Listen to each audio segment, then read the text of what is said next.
जय हिंद। आज हम लोग क्लास 9th का जो है चैप्टर 1 के बारे में वन शॉट फुल डिटेल से जानेंगे। ऐसा वीडियो आपको कहीं नहीं मिलेगा, तो आप लोग जो है बढ़िया से जो है मोबाइल को पकड़ लीजिए और आराम से बैठ जाइए, सुकून से शुरू से अंत ले देखिए। आपको अगर समझ में ना आए और हर वीडियो से अलग ना दिखे तो आप क्या कीजिएगा, अनसब्सक्राइब अनलाइक करके भाग जाइएगा। इतना हम ठोक के गारंटी के साथ हम कहते हैं, ठीक। तो आज हम लोग फ्रांसीसी क्रांति के बारे में समझेंगे बहुत ध्यानपूर्वक से। हम जान रहे होंगे कि आप लोग जो है एग्ज़ाम सर पे आ गया होगा तो आप लोग दौड़ल चल आएंगे होंगे। शुरुआत में तो क्लास ठीक से करिएगा नहीं। अभी जो है फ़िलहाल आए हैं तो हम लोग को काम पढ़ाना है, तो आप लोग पढ़िए, ध्यान से पढ़िए। ये पढ़ाइया शुरू में कर लिए रहते तो दिक्कत नहीं होता। चलिए, आज जो शुरुआत में देख रहे हैं उसके लिए तो बेस्ट ऑफ लक, आप बहुत होनहार बच्चे हैं। चलिए, तो फ्रांसीसी क्रांति का मतलब समझिए कि फ्रांस तो एक देश है, ये जो है यूरोपीय महाद्वीप के अंतर्गत आता है। हम लोग कथी के अंतर्गत आते हैं? भारत, एशिया महाद्वीप, आई फ्रांस यूरोप महाद्वीप, ठीक। तो ये फ्रांसीसी क्रांति होता है 1789 ईस्वी में। कौन ईस्वी में?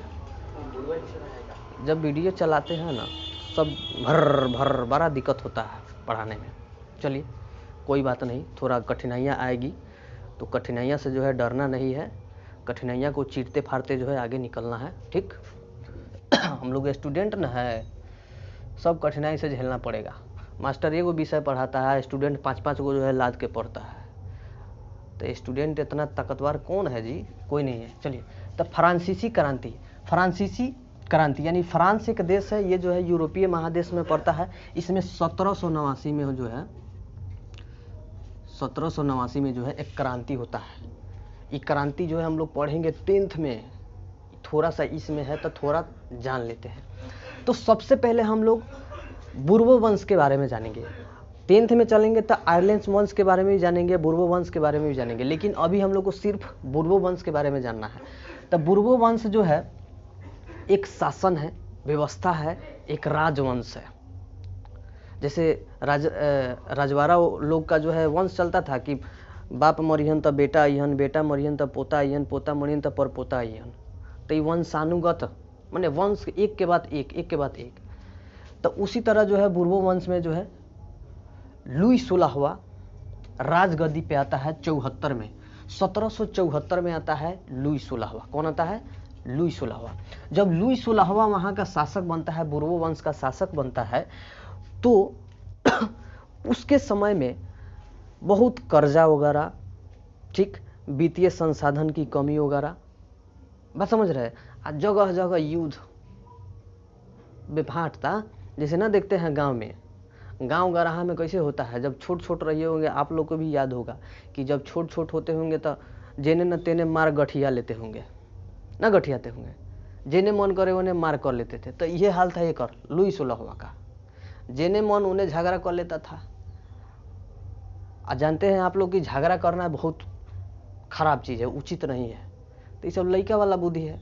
आई लड़का वाला बुद्धि ये करता था लुई 16वां, जिसके कारण जो है इसका जो है शासन व्यवस्था बहुत बढ़िया से डगमगा गया था। अब बेचारा करे तो करे का, बात समझ रहे हैं, करे तो करे का। ओती खानी जो है 18वीं शताब्दी जब सदी चला था तो ओती खानी 3 गो स्टेट था। अब स्टेट माने आप राज्य नहीं बुझ लीजिएगा, स्टेट मतलब अवस्था, बात समझ रहे हैं। स्टेट मतलब अवस्था, जैसे पदार्थ की अवस्था जानते हैं ना, उसी तरह इसकी अवस्था। तो इसका भी 3 गो स्टेट था। कै गो? 3 गो स्टेट था। 3 गो स्टेट कौन था? तो एक था कुलीन, एक था पादरी और एक था किसान वर्ग। जो किसान वर्ग के अंतर्गत व्यवसायी के साथ साथ जो मजदूर था, व्यापार वगैरह करता था, उसके बाद जो छोटे कास्ट के जो लोग था वो सब जो है किसान के अंतर्गत में आ जाता था। बात समझ रहे हैं। तो ये होता क्या था तो समझिए। अभी 3 गोरा से कर लेना, 3 गोरा का ना जो एथी है जी, अब एक साथ सबको न कर लेना होगा, सबसे न कर लेना होगा। लेकिन लुई 16वां का नियम था कथी ना, हम ना कुलीन से लेंगे ना पादरी से लेंगे, हम लेंगे खाली किसान से। आ, ये जो है इसका जो है शासन डगमगाने का बढ़िया कारण बन गया था। कुलीन और पादरी। तो कुलीन वर्ग क्या था? तो कुलीन वर्ग जो है सामंतवादियों का जो खेती उती जोतता था ना लोग, किसान, उसी किसानवा से जाके क्या करता था, किसान लोग से क्या करता था, कर वसूल के लाता था। कौन? कुलीन वर्ग वाला। अब पादरी वर्ग क्या था? तो वो चर्च वाला था। तो चर्च वाला वो अपना जो है चर्च का खर्चे नहीं निकाल पाता है, कहाँ से टैक्स दे देगा आपको? कहाँ से देगा? नहीं दे सकता है। और सब और जो है मखड़ होता है, झीटू होता है, पंडित, मौलवी या पादरी, दिन तीनों जो है झीटुए होता है। बात समझ रहे हैं? हाँ, आपको समझाएगा कि हम भगवान से ये मांगो, अल्लाह से ये मांगो, और थोड़ा देर में आ गया बिजली बिल भर दीजिएगा, 3 महीना का हो गया है। आप समझ रहे हैं? हाँ, इस तरह का होता है। तो उस सब पर विवाद, मतलब ध्यान नहीं देना है। आप समझ रहे हैं? तो कुलीन वर्ग और पादरी वर्ग, कुलीन वर्ग, पादरी वर्ग और किसान वर्ग। तो कुलीन वर्ग सामंतों का दलाल था। कुलीन किसका दलाल? सामंतों का। बात समझ? सामंतवाद मतलब कथी? सामंत कथी? जमींदारी। जो जमींदार होता था ना उसको सामंत कहा जाता था। और कुलीन जो जमींदारों के द्वारा दिया गया जमीन पर जो खेती कर रहा है उसका कर वसूल कर आने वाले व्यक्तियों को कुलीन वर्ग कहते थे। और पादरी वर्ग जो चर्च वाला में ज्यादा ईसाई उसाई रहता था, यानी चर्च के जो देख रेख फादर वगैरह थे वो वर्ग। और किसान वर्ग मतलब छोटे मजदूर, व्यापारिक व्यवसाय करने वाला वर्ग को किसान वर्ग। तो एकनीय से कर लिया जाता था। ठीक है, कहेगा तीनों स्टेट में किस स्टेट वाले से कर लिया जाता था? तो तीसरा स्टेट किसान वाले से जो है कर लिया जाता था। कर 2 तरह के लेता था, एक धार्मिक कर हई लेता था और प्रत्यक्ष कर हई लेता था। पूछेगा कि किसानों से धार्मिक कर कौन लेता था? तो कहिएगा पादरी। और प्रत्यक्ष कर कौन लेता था? कुलीन। याद रखिएगा 2 प्रकार के कर था। तो एगो के टाइट, एगो के टाइल कहते थे। तो समझिए, प्रत्यक्ष कर को हम लोग टाइल कहते थे, तो धार्मिक कर को हम लोग टाइट कहते थे। बात समझ रहे हैं? पूछेगा कि कर कितने प्रकार के हैं, इसको अंतर दीजिए। तो कहिएगा कर 2 प्रकार के था उस समय, एक टाइल एक टाइट। तो टाइल था क्या? तो प्रत्यक्ष कर। टाइट क्या था? तो धार्मिक कर। धार्मिक कर किसके द्वारा लिया जाता था? तो पादरी के द्वारा। अब टाइल कर किसके द्वारा लिया जाता था? तो कुलीन वर्ग के द्वारा। प्रत्यक्ष माने आमने सामने। ये पादरी वाला जो था ये टाइट वाला था। ठीक, तो कर 2 प्रकार के। अब देखिए, अब इतना अत्याचार कर रहा था ये लुई 16वां। आगे चलिएगा, लुई फिलिप के बारे में पढ़ाएंगे आपको 10th में, इसलिए सब्सक्राइब के बटन दबा दीजिए। अब अंगूठा चला के मारिए चाहे चप्पल चला के मारिए, लेकिन दबा जाना चाहिए, लाल से हरियर हो जाएगा चाहिए करिया। ठीक है, अब बाद में अच्छा लगे तो लाइक ठोक दीजिएगा जबरदस्ती। ठीक है, चलिए अब देखिए यहाँ पर देशद्रोह। अब लुई फिलिप बड़ा याद आ रहा है हमको। लुई फिलिप पढ़ाए हैं 10th में, इसे याद आ रहा है बहुत। लुई 16वां आते हैं। तो लुई 16वां जो है बुर्बो वंश का शासक था, बड़ा अत्याचारी निरंकुश था। निरंकुश का मतलब होता है जेकरा पर तइको अंकुश न होके। जैसे हाथी पगला जाता है तो उसका अंकुश करने वाला कौन होता है? महावत।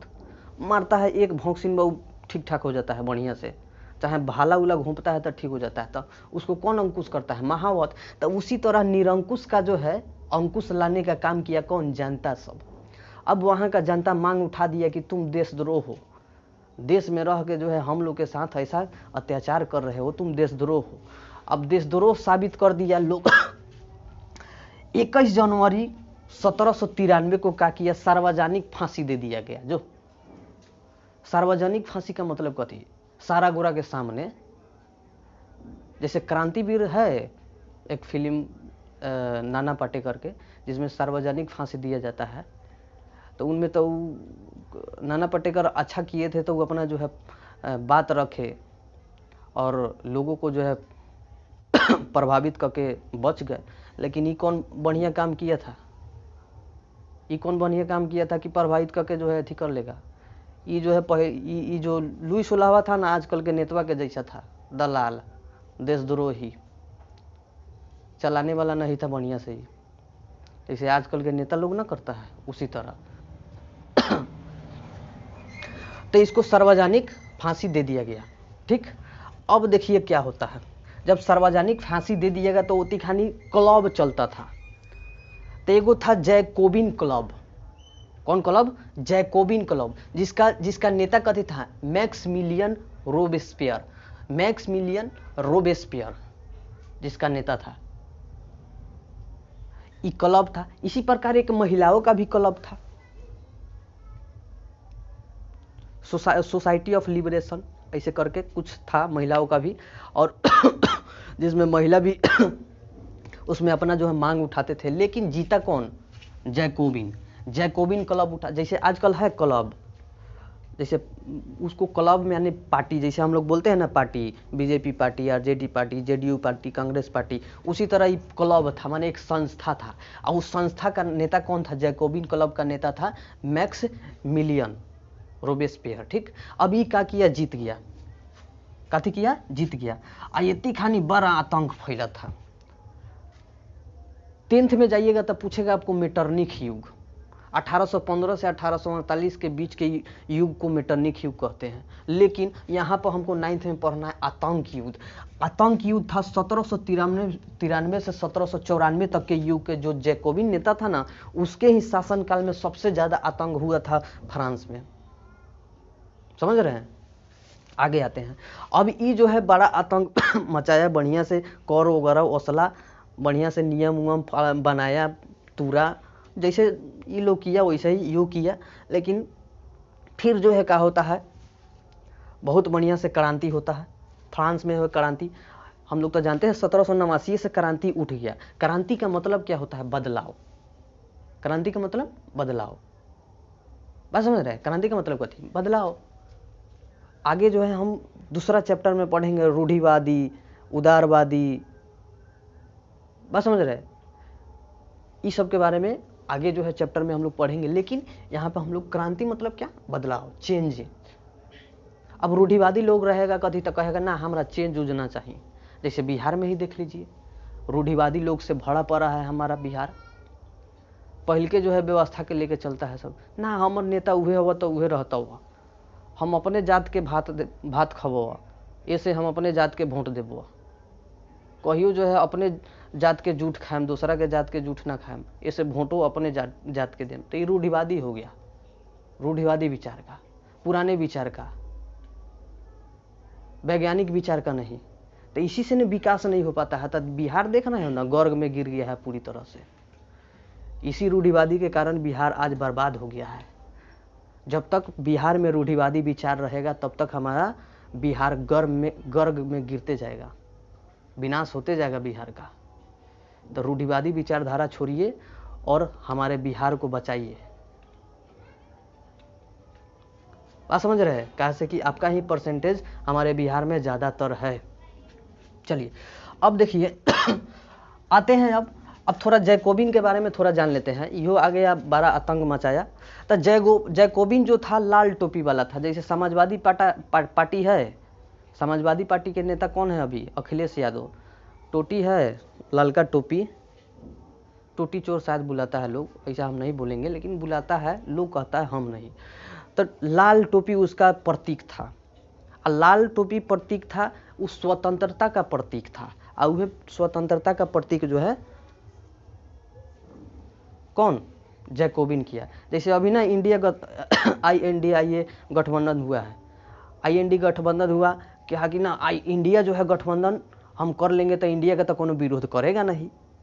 दिमाग लगाया, देखिए दिमाग कितना है, 3G दिमाग लगाया। तो इंडिया गठबंधन नाम रख लेंगे तो इंडिया का कोनो नाम लेगा ही नहीं, इसका विरोध करेगा नहीं, और करेगा तो इंडिया का विरोध हो जाएगा। और देखिए सब बर्बाद हो गया, अभी खत्म हो गया। वही तरह जो है लाल टोपी जो है स्वतंत्रता का निशानी लेकर जो है खूब बढ़िया से अपन प्रचार प्रसार किया, जीता भी। लेकिन एक साल का 6 महीने बाद इसका जो है आतंक पूरा तरह से खत्म हुआ। देखिए 21 जनवरी 1993 को तो इसको फांसी दे दिया गया, लुइस ओलावा को फांसी दे दिया गया। उसके बाद जैकोबिन आता है, बढ़िया से अपना काम वगैरह करता है, ठीक, स्वतंत्र। ये भी पूछेगा कि फ्रांस में स्वतंत्रता घोषित कब हो गया, गणतंत्र घोषित कब हो गया, तो कहिएगा 92 में, 1792 में। 92 में घोषित हुआ, तभी जैकोबिन क्लब। देखिए कोई पार्टी कब लड़ता है, कोई पार्टी कब लड़ता है, जब गणतांत्रिक रहता है तभी ना। तो वे जैकोबिन आया, जैकोबिन क्लब गणतांत्रिक राज्य में ही जो है लड़ा था 92 में। 21 सितंबर 1792 में जो है गणतंत्र घोषित हो गया था फ्रांस। ठीक है, क्वेश्चन पूछेगा कि फ्रांस कब गणतांत्रिक घोषित हुआ, तो कहिएगा 21 सितंबर 1792 में। ठीक, उसके बाद 1793 में क्या होता है कि लुई 16वां, खाली फिलिप याद आ रहा है, लुई 16वां को जो है फांसी दे दिया गया। उसके बाद जो है 93 से 94 में इसका जो है राज आता है, किसका, जैकोबिन का राज आता है। ठीक, अब देखिए, अब आते हैं, लाल टोपी वगैरह तो बता दिए थे। अब देखिए 1794 में लिब्रे यानी फ्रांस की मुद्रा, क्या, फ्रांस की मुद्रा लिब्रे लाया गया। ठीक, लिब्रे लाया गया। उसके बाद समाप्त वगैरह होता है, ये छोड़िए।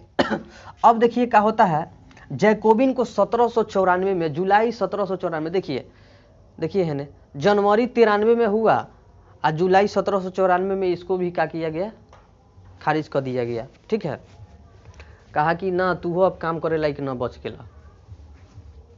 बात समझ रहे हैं, तुम भी हमारे देश के लिए उस लायक नहीं हो। तो इसको भी क्या किया, कथी, उच्च न्यायालय द्वारा दोषी ठहरा के उसको गिलोटिन पे चढ़ा दिया गया। गिलोटिन का मतलब क्या होता है, तो गिलोटिन का मतलब एक डॉक्टर गिलोटिन नाम का वैज्ञानिक थे जिसने गिलोटिन नाम का आविष्कार किए, मशीन का आविष्कार किए। गिलोटिन था कि आपका कि ये सरवा को अंदर घुसा दिए, मुड़िया को घुसा दिए, गर्दनवा पका किए, धारदार एथी लगा दिए, कुछ दिन दाब दिए, धर अलग सर अलग, उसी को गिलोटिन मशीन कहते थे, जिसका जो है आविष्कारक कौन था, डॉक्टर गिलोटिन। तो पूछेगा गिलोटिन पर कौन चढ़ाता था, मैक्समिलियन। कौन, मैक्समिलियन। कौन, मैक्समिलियन रोबेस्पियर, जो जैकोबिन का क्लब का नेता था। अब देखिए जब हट गया, बस सत्ता आ गया मध्य वर्ग के अंदर। मध्यम वर्ग के अंदर मतलब मिडिल क्लास के अंदर, जिसको हम लोग बुजुर्गा वर्ग भी कहते हैं। तब मध्यम वर्ग के अंदर आ गया, तो उन्हें बढ़िया से सब अपड़ा थपड़ी मचाने लगा, ना अब हमनी के आ गए सत्ता, अब हमनी के राज चलता हो, जैसे बिहारवा में ना करता है, सरकार हमरे रही तो रंगदारी हमरे चली ना, ये सोच के जो है लोग वोटिंग करता है कि हमार सरकार रहता तो हमरे नु रंगदारी चलता हो, दूसरा के थोड़े चलता हो। तो वही तरह मध्यम वर्ग के अंतर्गत आ गया कथी, फ्रांस का शासन व्यवस्था। तो ये लोग सोचा कि अब हमरे बढ़िया से कार्यभार संभालना होगा, हम ये जो है अब हर चीज करेंगे। तो कहा कि ये 5 सदस्य वाले डायरेक्टरी एक जो है समूह का गठन हुआ। अब वो गठन हुआ, लेकिन इहो गणतंत्र बढ़िया से नहीं चला। अब 10 गो घैला जे लंग रही तो ढाबा लड़बे करी आ फूटबे करी, तो वही हाल हियाँ भेल। 5 गो सदस्य के एक डायरेक्टरी बनल, सब ढाबा ढूबी कह के जो है वो विनाश कर दिया। तब एगो आता है तानाशाह नेपोलियन बोनापार्ट, इसका उदय होता है। अब ये जो है अपना जो है तानाशाही 10th क्लास में बताता है। बात समझ रहे हैं, तो सब्सक्राइब करिए, लाइक कीजिए और शेयर कर दीजिए अपना दोस्त लंग। अकेले नहीं देखना है, बेईमानी हो जाता है, बेईमानी के पढ़ाई नहीं लगता है। हाँ, तो ध्यान से शेयर कर दीजिए उसको भी, दोस्तवा को। बात समझ रहे हैं, आ 10th के लिए तैयार रहिए। 9th में अगला 10th में, मतलब जैसे यहाँ पे पढ़ाया 10th में इसी का पाठ है।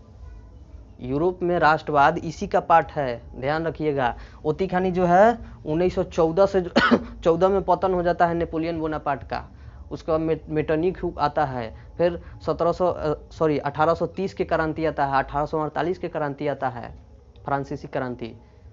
तब ना इटली जर्मनी का एकीकरण होता है। बात समझ रहे हैं, तो आप लोग इस समझ में आ गया होगा बढ़िया से। तो इसका जो है नेक्स्ट 1 शॉर्ट पार्ट, मतलब चैप्टर नंबर 2 का 9th क्लास का जो है आएगा। आप लोग ध्यान से पढ़िए, मन लगा के पढ़िए, तन लगा के पढ़िए, पूरा धन तो लगिए रहा है। इसमें कोनो पैसा वैसा नहीं लग रहा है, आपको फ्री में देखना है वीडियो। तो एगो जो है हेल्प करिए कि सब्सक्राइब करके रख लीजिए, फ़ायदा आपका भी है। ठीक है, और लाइक तो मेहनत करे हैं तो लाइक तो करना पड़ेगा आपको, लाइक कर दीजिए। अच्छा लगा होगा तो कमेंटो कर दीजिएगा। ठीक है, तो धन्यवाद, मिलते हैं नेक्स्ट वीडियो में। जय हिंद। ये वो बात है वीडियो बनाने की